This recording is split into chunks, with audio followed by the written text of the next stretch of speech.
हम गायत्री मंत्र से करते हैं। सभी लोग सुव्यवस्थित होकर बैठें, कमर सीधी कर लें, दोनों हाथों को ज्ञान मुद्रा में अथवा ध्यान मुद्रा में गोद में रखें। नेत्रों को सहजता से बंद करें, शरीर को स्थिर रखें और मन को शांत। मेरुदंड सीधा रखें। एक बार लंबी और गहरी श्वास लेकर अपने मन को एकाग्र करने का प्रयास करें।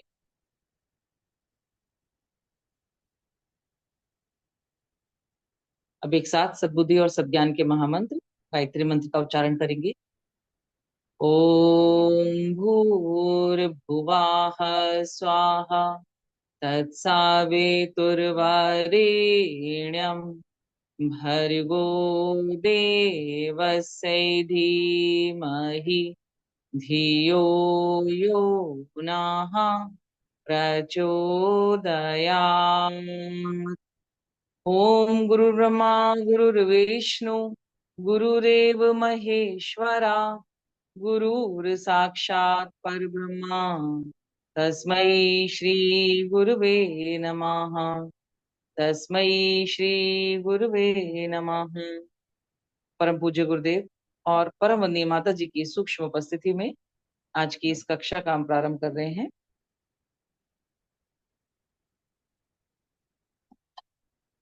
सभी लोग हथेलियों को आपस में रगड़ें।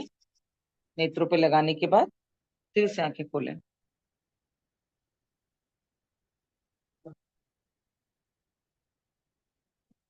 चलिए, अभ्यास के लिए प्राणाकर्षण प्राणायाम के अभ्यास के लिए आप सभी लोग एक आरामदायक स्थिति को ले लें। सुखासन में अर्ध पद्मासन, पद्मासन, जिससे जो भी सहजता से लगता हो और जिसमें थोड़ा देर बैठ सकें, उस स्थिति में बैठ जाएं, मेरुदंड को सीधा करके।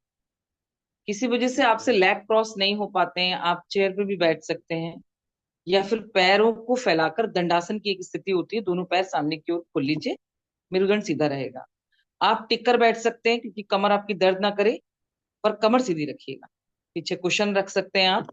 ये सब शरीर को थोड़ा सा कंफर्ट देने के लिए हम बता रहे हैं, क्योंकि अगर हम शरीर से के दर्द से हम जूझते रहेंगे तो आगे की प्रक्रिया में हमारा मन नहीं लग पाएगा। इसलिए पहले शरीर को साधते हैं, फिर आगे बढ़ते हैं प्राणों की तरफ, मन की तरफ।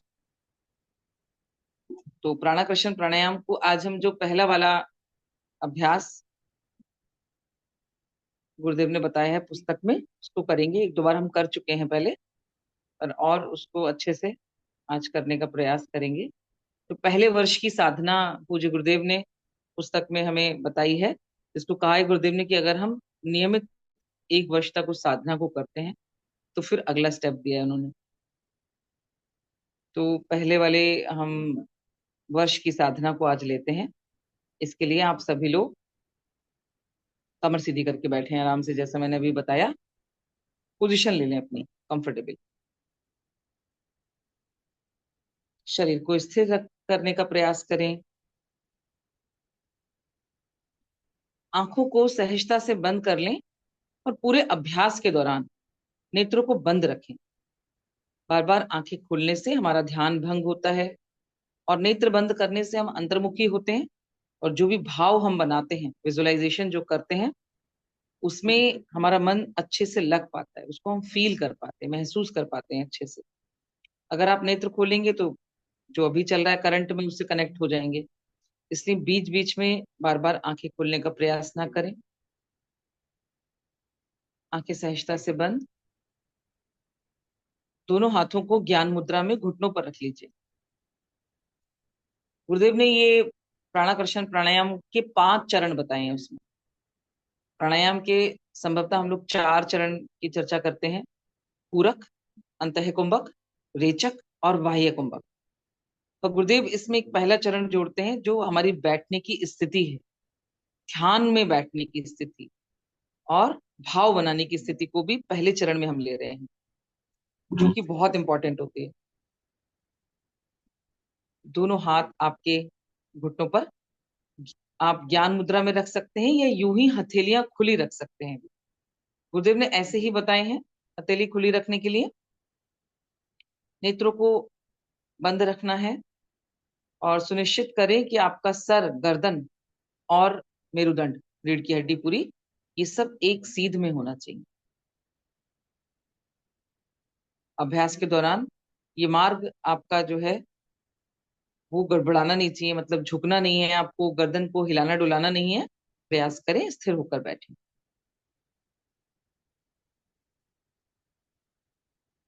दोनों हाथ आपके घुटनों पर, शरीर सीधा स्थिर, आंखें सहजता से बंद, मन एकदम शांत। 2 बार गहरी और लंबी श्वास लेकर अपने आप को एकाग्र करने का प्रयास करें। गहरी श्वास लें और छोड़ें। फिर से एक बार लंबी गहरी श्वास लें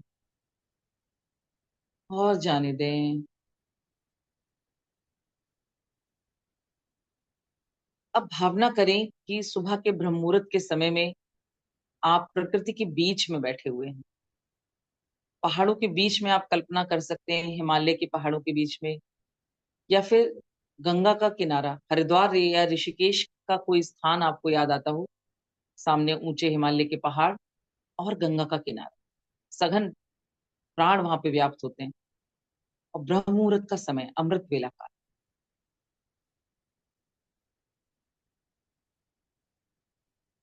ऐसा भाव करें कि प्रकृति के उस सुंदर स्थान पर आप एकांत में बैठे हुए हैं। आपके चारों तरफ शांति है, पवित्रता है, और प्राण तत्व बिखरा हुआ है। छोटे छोटे चांदी के कणों के रूप में, सिल्वर पार्टिकल्स के रूप में प्राण तत्व पूरे वातावरण में व्याप्त। अखिल आकाश में यही प्राण तत्व बिखरा हुआ है।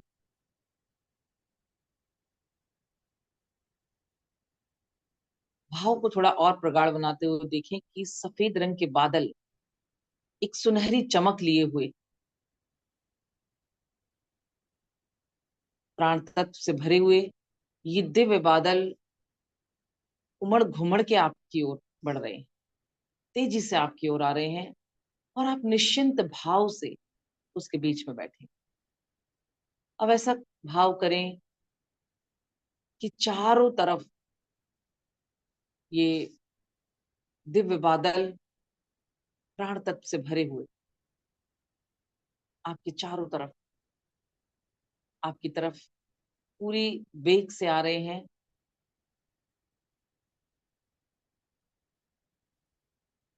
अब प्राणायाम हम शुरू करेंगे। प्राणायाम आपको कुंभक के साथ करना है। पहले आप धीरे धीरे श्वास लेंगे नासिका छिद्रों से, और उसको थोड़ी देर अंदर रोकेंगे, जितनी देर सहजता से आप उसे रोक सकें।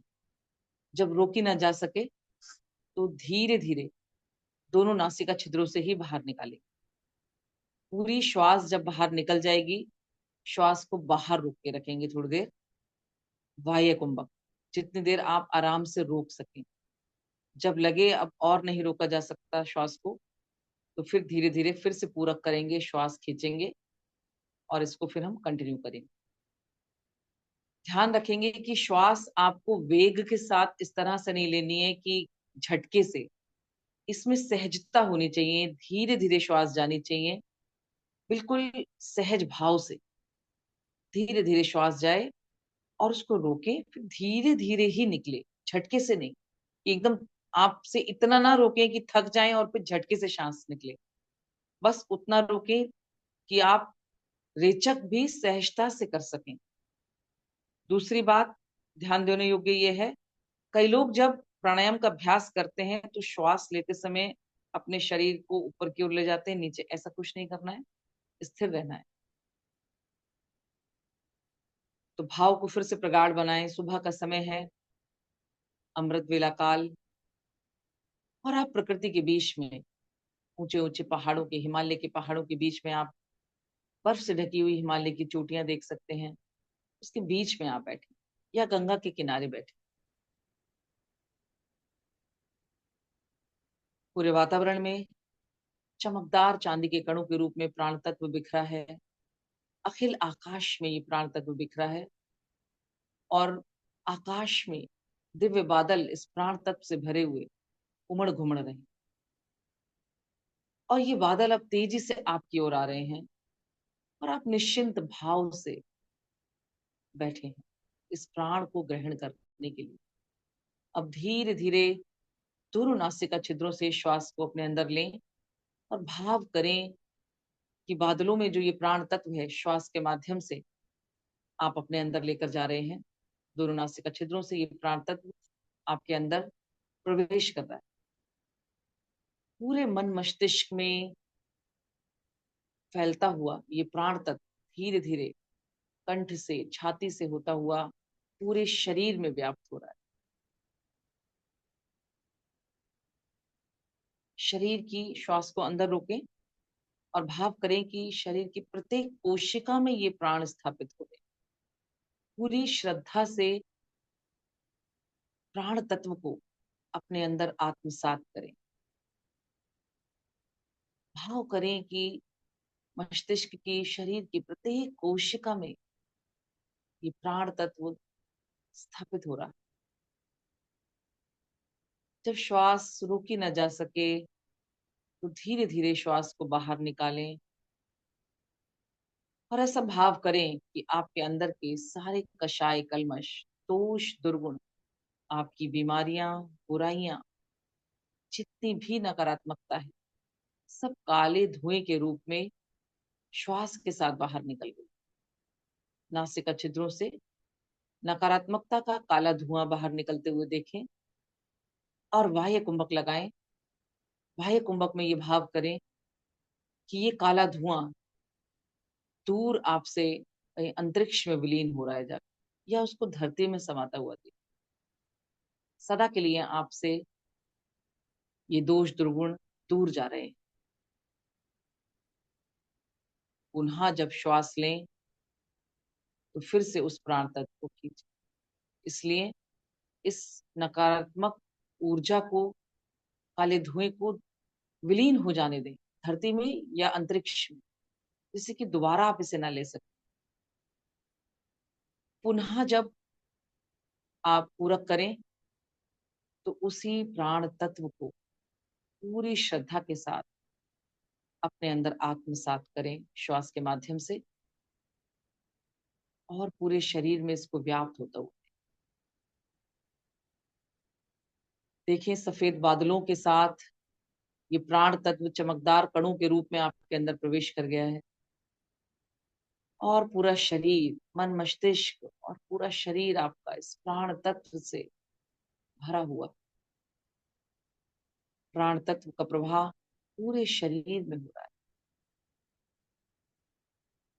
कुंभक के समय इस प्राण तत्व को शरीर की प्रत्येक कोशिका में आत्मसात होता हुआ अनुभव करें।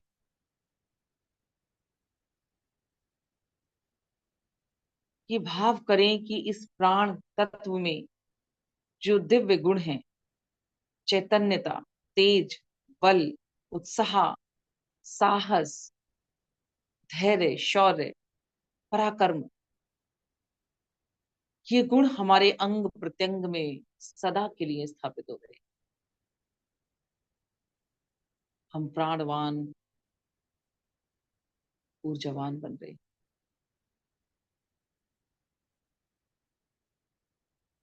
श्वास बाहर निकालते समय अपने अंदर के बचे हुए दोष, दुर्गुण, बुराइयां, बीमारियां, अहंकार, सारी नकारात्मकता को काले धुएं के रूप में श्वास के साथ बाहर निकालें।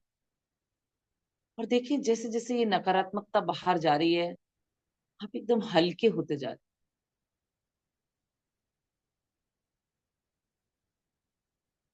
व्यक्तित्व में एक सुगमता, एक सरलता अनुभव कर रहे हैं। इस नकारात्मक ऊर्जा को अपने से बहुत दूर अंतरिक्ष में विलीन हो जाने दें बाह्य कुंभक के साथ।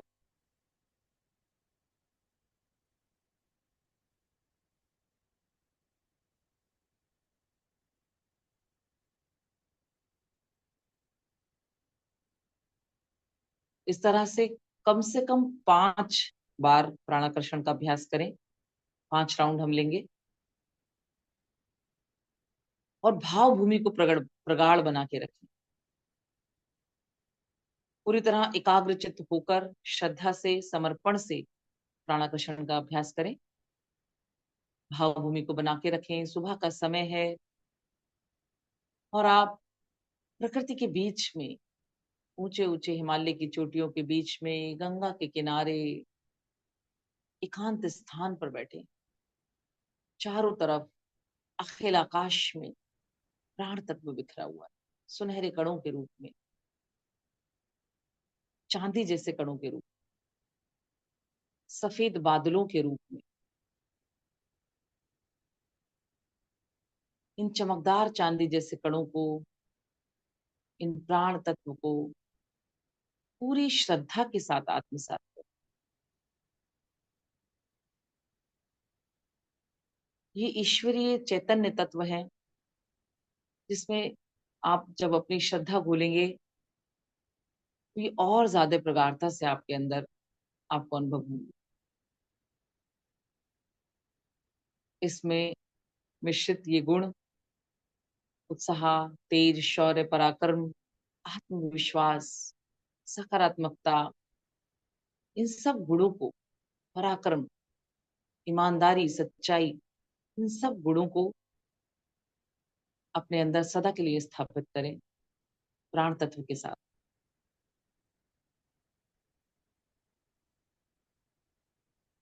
रेचक के साथ हर बार जब आप रेचक करें, श्वास बाहर निकालें, अपने अंदर से ढूंढ ढूंढ के अपनी सारी कमियों को बाहर निकालें काले धुएं के रूप।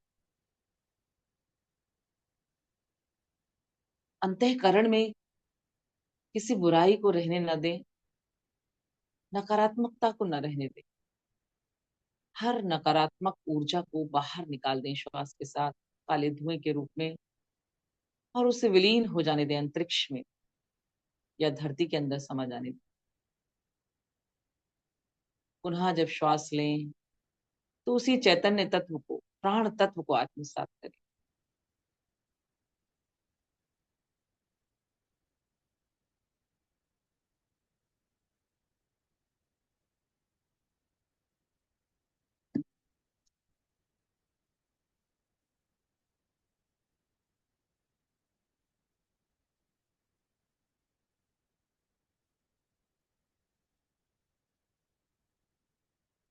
और सघनता से उस प्राण तत्व को चारों तरफ अनुभव करें, सूक्ष्मता से, गहराई से देखें। उमड़ घुमड़ के ये प्राण तत्व से भरे हुए बादल, सफेद बादल भाप की तरह आपकी तरफ तेजी से, वेग के साथ चले आ रहे हैं, और निश्चिंत भाव से स्थिर होकर आप बैठे हैं इन्हें आत्मसात करने के लिए।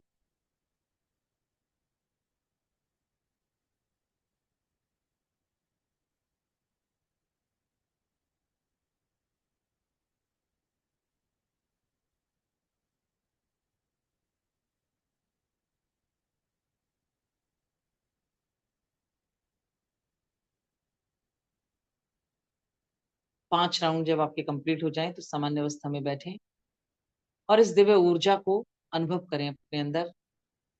नेत्र बंद ही रखें।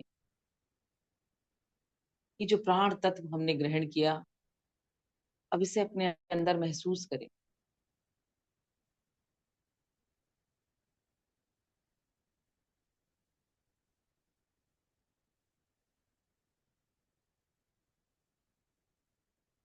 अंग प्रत्यंग में इस चैतन्य तत्व को अनुभव करें, महसूस करें।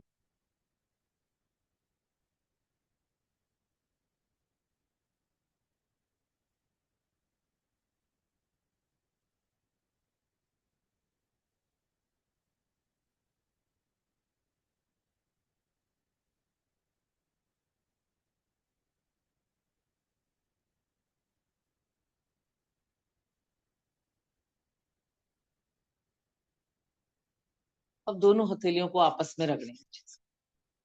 हथेलियों को गर्म कर लें। प्रयास करें कि रब करते हुए हथेलियां आपकी गर्म हो जाए। गर्म हथेलियों को आंखों पर लगाएं और ऊर्जा को आत्मसात करें। पूरे चेहरे पर मलें और पहले हथेलियों के अंदर ही आंखें खोलें। उंगलियों को थोड़ा खोलकर बाहर के प्रकाश के लिए अभ्यस्त हों। सर पे हाथ फेरते हुए सामान्य अवस्था में। ये प्राणाकृष्ण प्राणायाम का जो पहला अभ्यास पूज्य गुरुदेव बता रहे हैं पुस्तक में, उसको आज हमने अभी किया। और दूसरा अभ्यास भी कल और परसों, कल आदरणीय डॉक्टर साहब ने, दीदी ने हमें पढ़ाया था। तो क्या हमें उसको भी लेना है भैया? ओम भैया बताएं। और बात चर्चा में क्लास को सुना था, कल मैं उपस्थित नहीं थी। चर्चा ये थी कि पहले अभ्यास को करें हम। आदरणीय दीदी, पढ़ने के उद्देश्य से कल उसको पढ़ लिया था, ज्ञान जानने और समझने के लिए। लेकिन जिनको भी परम पूज्य गुरुदेव के निर्देशों के अनुसार चलना है, उनके उद्देश्य की प्राप्ति के लिए काम करना है, आत्म उन्नति करना है, उनके लिए 1 वर्ष तक इसी अभ्यास को थोड़े थोड़े से ले जाके आधे घंटे के पार लेके जाना है। यानी कि थोड़े बिल्कुल, दिनों इसमें में गुरुदेव, हमारी प्रैक्टिस आधे घंटे तक पहुंच जाए, फिर उसको आधे घंटे तक करना है। बिल्कुल इसको शुरू करें तो 5 प्राणायाम से आप करें। फिर धीरे धीरे इसको मिनट्स में, 10 मिनट, 15 मिनट, आधा घंटा, जैसे ओम भैया बता रहे हैं, गुरुदेव लिख रहे हैं उसमें। और फिर इसके 3 प्राणायाम और गुरुदेव बता रहे हैं आगे।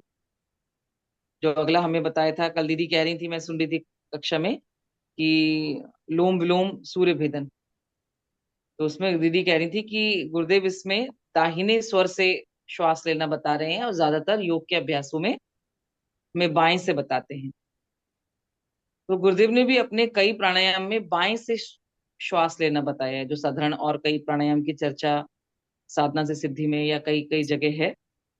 लेकिन ये प्राणायाम था लोम विलोम सूर्य भेदन प्राणायाम। सूर्य भेदन प्राणायाम मतलब सूर्य नाड़ी, पिंगला नाड़ी। इसलिए ये प्राणायाम दाहिने स्वर से शुरू हो रहा है, क्योंकि हमारे जो दाहिना स्वर है वो पिंगला नाड़ी है।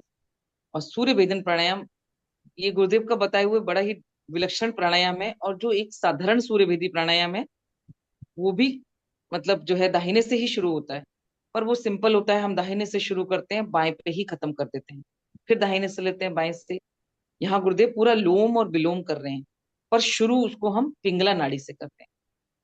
और दोनों नाड़ियों में सूर्य को ही, हम सूर्य के तेज को ही देखकर सुषुम्ना में उसके प्रवाह को देख रहे हैं। तो इसको हम बाद में चर्चा में लेंगे, पर इसलिए उसको दाहिने से लिया है, क्योंकि वो सूर्य भेदन प्राणायाम है। आज दीदी आपके माध्यम से उसका रीजन पता चल गया कि हाँ, किस कारण से वो दाहिने से, क्योंकि वो सूर्य देव से संबंधित है। इस वजह से जो हमारी दाहिना स्वर है, इस कारण से वो। इस कारण से होता है। ऐसे जो चंद्र भेदी प्राणायाम होता है। डॉक्टर रितु दीदी ने हैंड रेस करा है। डॉक्टर साहब, कृपया अपना माइक अनम्यूट करके एक बात करें। जी ओम ओम भैया जी, मैंने हैंड रेज नहीं किया। मैंने महिमा दीदी के लिए क्लैपिंग किया है। उन्होंने बहुत अच्छा इसको मैं कह सकती हूँ कि बहुत अच्छी तरह से उन्होंने डिस्क्राइब किया है। इसीलिए मैं उनको बहुत अप्रिशिएट करना चाहूंगी कि बहुत साइंटिफिकली उन्होंने इसको एक्सप्लेन किया। Thank you so much. Very nice. बहुत आभार। डॉक्टर रितु चौहान ये हमारे साथ थी, और हमारे विश्वविद्यालय मेरी सीनियर थी। और हमारे विश्वविद्यालय से इन्होंने साइकोलॉजी में पोस्ट ग्रेजुएशन और पीएचडी कंप्लीट किए, और दीदी खुद योग में भी किए हुए हैं। और बहुत ही विलक्षण व्यक्तित्व है इनका। खुद भी इनका बहुत ज्ञान बहुत ज्यादा है। तो नहीं नहीं, आज जो अपने महिमा को मैं महिमा दीदी अगर क्लास में बोलूं तो कोई गलत नहीं होगा। मैं मुझे बहुत अच्छा लगा कि मेरे पास एक ऐसी प्यारी सी जूनियर है जिसको मैं दीदी बोल रही हूँ अभी। एंड दीदी लोगों, ये हम लोगों का परम सौभाग्य है कि ऐसी प्रतिभाएं हम लोगों को मिल रही हैं, कि हम लोग अगर कहीं पे भी गलत जा रहे होंगे ना, तो कदम कदम पे ठोक ठोक के रिपेयरिंग करके सब लोग सही कर देंगे। जी जी जी जी, बिल्कुल बिल्कुल सही बोल रहे हैं भैया, आप बिल्कुल सही बोल। जी आप कंटिन्यू कीजिए, थैंक यू सो मच। चलिए, तो हेलो। आज के अभ्यास को फिर हेलो। हम यहीं पर।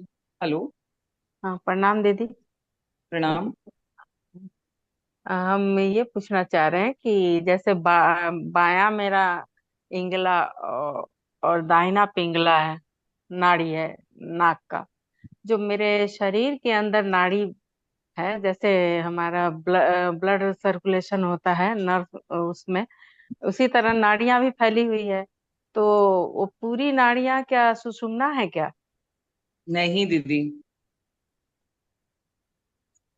ये जो स्वर दो हैं हमारे, देखिए ये जो मेन, हाँ। ये तीन मेन मुख्य नाड़ियां ये हमारे मेरुदंड से होकर जाती हैं। बाकी तो तीन। और बहुत सारी 72,000 नाड़ियां बताई गई हैं। वैसे ओके। और अगर आप देखें तो 84 लाख नाड़ियां कहते हैं, जिसमें से 72,000 नाड़ियां प्रमुख हैं आध्यात्मिक रूप से। और हाँ। उसमें से भी ये तीन प्रमुख नाड़ियां हैं, इड़ा नाड़ी, पिंगला नाड़ी और सुषुम्ना में प्रवाह में। सुषुम्ना में ये सारे जो चक्र हैं हमारे, हम हाँ। जो चक्र की बात करते हैं मूलाधार से लेकर, ये सुषुम्ना में है। तो अच्छा। हमारा देखिए, या तो इड़ा नाड़ी चलती है या पिंगला चलती है। हाँ। हमारी स्वर जो है, बायां स्वर हमारा इड़ा है और दाहिना हमारा पिंगला है। हम्म। तो ये भी डिपेंड करता है कि किसका कौन सा स्वर, किसका क्या स्वभाव है, उस समय क्या मन है, उसके अकॉर्डिंग कौन सा स्वर चल रहा है। ये स्वर ज्ञान में जाते हैं जब हम, स्वर योग में। तो ये दोनों में से कोई एक स्वर चलता है, दोनों हम्म। स्वर कभी नहीं चलते हैं। बहुत ही हम्म। रेयर होता है जब दोनों स्वर स्वाद साथ में चल रहे हैं, उस कुछ क्षणों का लिए सुषुम्ना में प्राण हमारे चल रहे होते हैं। और ज्यादातर ये योगियों का होता है ध्यान की अवस्था में, जब दोनों स्वर बैलेंस होकर आपके सुषुम्ना में प्राण प्रवाह होता है। सुषुम्ना, दोनों स्वर एक साथ चल रहे हैं, मतलब सुषुम्ना एक्टिवेट है। महिमा दीदी ने कुछ दिनों पहले एक ध्यान कराया था जिसमें 3 बार बाएं से लेना और छोड़ना था, 3 बार दाहिने से लेना और छोड़ना था, अगली बार नाड़ी शोधन। दोनों से लेना था और दोनों से छोड़ना था। तो बताना ये चाहेंगे कि जब 3 बार लेफ्ट 3 बार राइट करने के बाद दोनों से जब वो करते थे, तो उस वक्त जो है ये एक्टिवेट हो जाती थी। उस वक्त वो दोनों सामान्य गति से दोनों स्वर है एक। जो, देखिए इसी कड़ी में मैं आगे जुड़, ये जो 7 चरणों वाला हमारा नाड़ी शोधन है, ये पूज्य गुरुदेव द्वारा बताया गया है। और अभी जब आप इसको आगे पढ़ेंगे ना, तो तीसरा चरण वही नाड़ी शोधन है। तीसरे वर्ष की साधना वही नाड़ी शोधन है। पहले वर्ष में ये प्राणाकर्षण, दूसरे हम्म। वर्ष में लोम विलोम सूर्य वेदन, और हम्म। तीसरे वर्ष में वो नाड़ी शोधन है जो 3 बार बाएं से, 3 बार दाहिने से, 1 बार दोनों से, इड़ा का, पिंगला का, फिर सुषुम्ना का।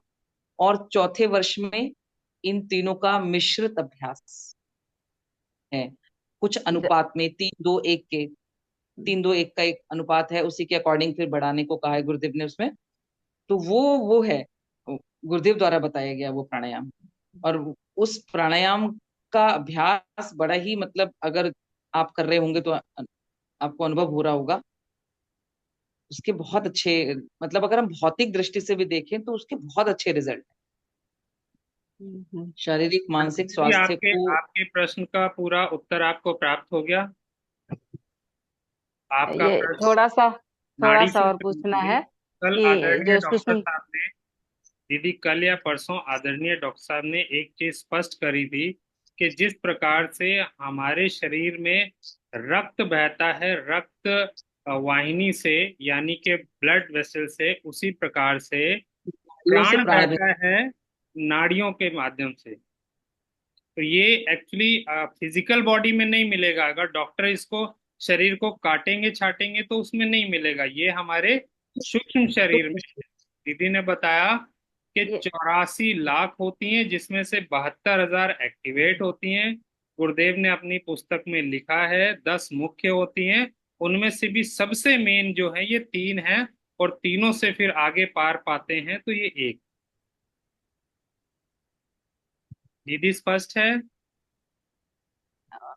ये ठीक है। ये सुषुम्ना नाड़ी जो है सारे चक्रों को भेद के सिर्फ सुषुम्ना नाड़ी ही चलती है। पिंडला और नहीं चलती है। ये किधर रहती है? महिमा दीदी चल, उत्तर। इसमें दोनों को में जब संतुलन हो जाता है, नाड़ियां तो सब हाँ। रहेंगी। ऐसा नहीं है हाँ। कि जब आप सुषुम्ना में आ जाएंगे तो नाड़ियां गायब हो जाएंगी। समझ रही हैं बात को आप? नहीं, चक्र गायब कुछ, चक्र के बीच से एक जैसे एक नाड़ियां चलती हैं, तो चक्र के, सुषुम्ना ही होती हैं। इस सुषुम्ना में वो चक्र हैं। हाँ ठीक है, तो जब हाँ हम अभी तो हम सिर्फ ये एज्यूम करते हैं, हम सिर्फ भाव करते हैं कि हमने मूलाधार पे ध्यान लगाया और हमारे पंखुड़ियां खुल रही हैं और हमारा मूलाधार एक्टिवेट हो रहा है, फिर हम स्वादिष्ठान में गए, मणिपुर में गए, और हम ऐसा भाव करते हैं कि सुषुम्ना में प्रभा, जो हम कहते हैं ना कि प्राण ऊर्ध्वमुखी हो रहे हैं, चेतना हम्म, ऊर्ध्वमुखी हो रही है। तो वो ऊर्ध्वमुखी वही है कि सुषुम्ना में जो प्रवाह है वो ऊपर की ओर जा रहा है। एक जो एक बार हमने जो सोहम साधना की थी, सोहम हाँ साधना में भी ये चर्चा थी कि उसमें हमने एक गीत लिया था, हम्म कि भगुड़ी महल चढ़ देख प्यारे उल्टी गंग, उसमें एक शब्द आता है कि उल्टी गंग बहावे ओम। वो उल्टी गंगा मतलब नीचे से, ज्यादातर चीजें जो बहती हैं ऊपर से नीचे बहती हैं, और जब हमारा चक्रों का भेदन होता है, श्वास तो हम ऊपर से लेंगे, देखिए नासिका से लेके जा रहे हैं। श्वास जब आप लेते हैं, कोई भी प्राणायाम का अभ्यास कर रहे हैं, आप कुछ भी कर रहे हैं, तो श्वास तो आप लेंगे नासिका छिद्रों के माध्यम से, पर दोनों नाड़ियों में जब संतुलन हो जाएगा, कोई भी एक, इसको आप स्पष्ट समझें कि हमेशा कोई एक चल रहा होता है इस वक्त। एक चल रहा है तो इसका मतलब ये नहीं कि दूसरा है ही नहीं, दूसरा भी है, जरूरत आने पर वो चलेगा, वो रुक जाएगा। किसी एक में प्राण का प्रभाव महसूस होगा ज्यादा। ठीक है, आप चेक कर सकती हैं ऐसे करके।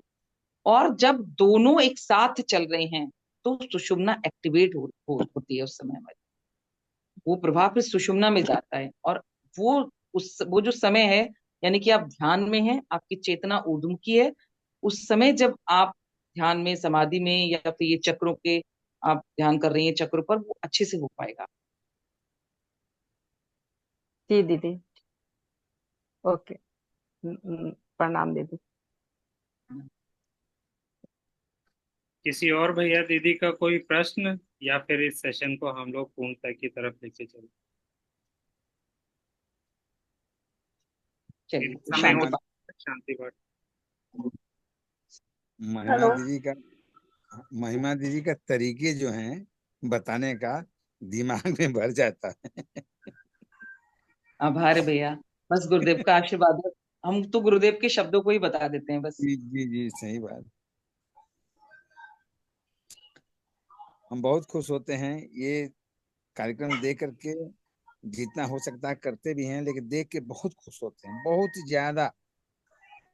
जी जी भैया, हम सबका ये सौभाग्य है कि मिलजुल कर, जी। और इसके लिए हम जितना और भी आदरणीय डॉक्टर साहब और दीदी का हम आभार करें कि उनकी वजह से ये सब संभव हो पा रहा है, पूरा सत्संग।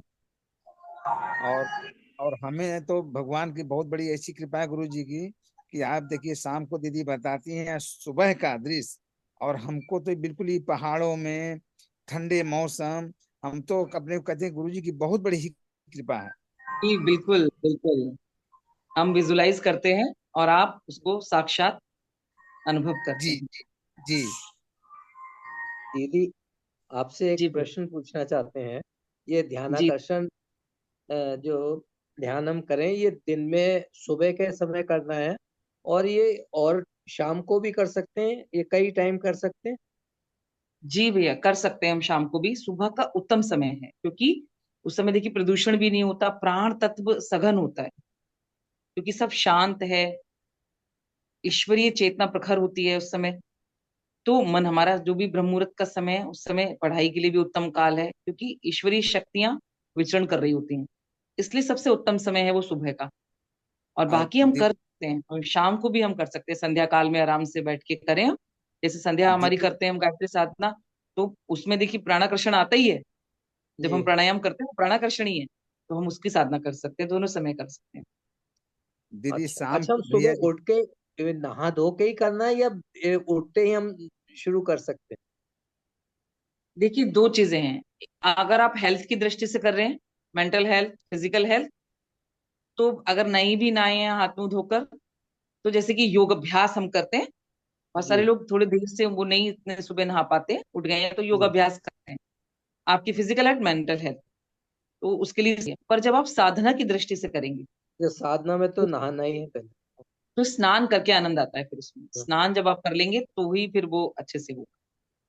तो अगर आपको ऐसा लगता है, पर जैसे अब ये जो गुरुदेव साधना बता रहे हैं, इसमें वो जी पूरा जो अभ्यास बताया, ये साधना की दृष्टि से, जी कि हम 1 वर्ष तक ये करेंगे, जब पूरा, तो उसमें उसमें हम साध लेंगे अपने आप को। जब 1 वर्ष तक एक ही समय पर ध्यान हो, जप हो, या ये प्राणायाम की साधना हो, इसके भी नियम है। फिर जब इसको साधना की तरह से हम प्राणाकर्षण लेंगे, तो फिर इसके साथ कुछ हमें नियम भी अपनाने होंगे, खान पान के, ब्रह्मचर्य के, और बहुत सारे नियम हमको हम जब अपनाएंगे, उसके साथ जब हम प्राणाकर्षण की ये साधना करेंगे, तब वो 1 वर्ष में अपने लक्ष्य तक पहुंचेगी, और तब दूसरे वर्ष में हम प्रवेश करने योग्य बन पाएंगे।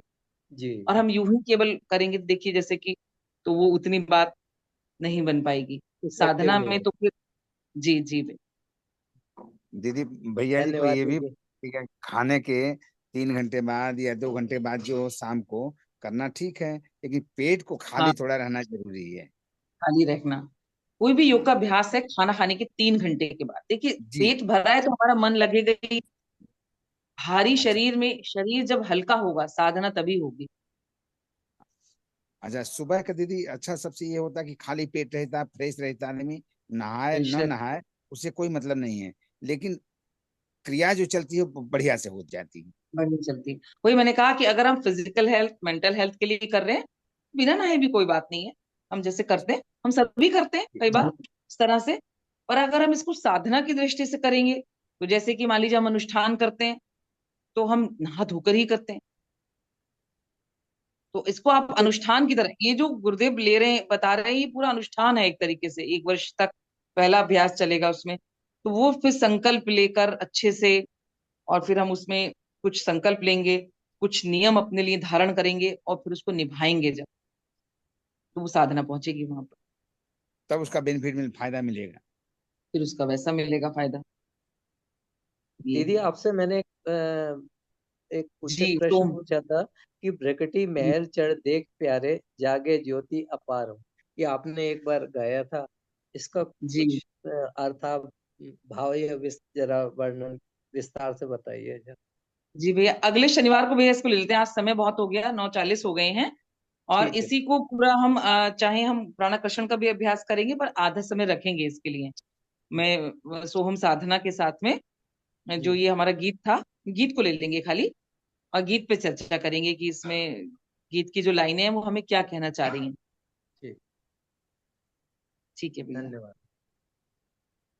प्रणाम दीदी। सभी को प्रणाम, प्रणाम। सभी को शुभ रात्रि। आइए हम सभी लोग शांति पाठ कर लेते हैं।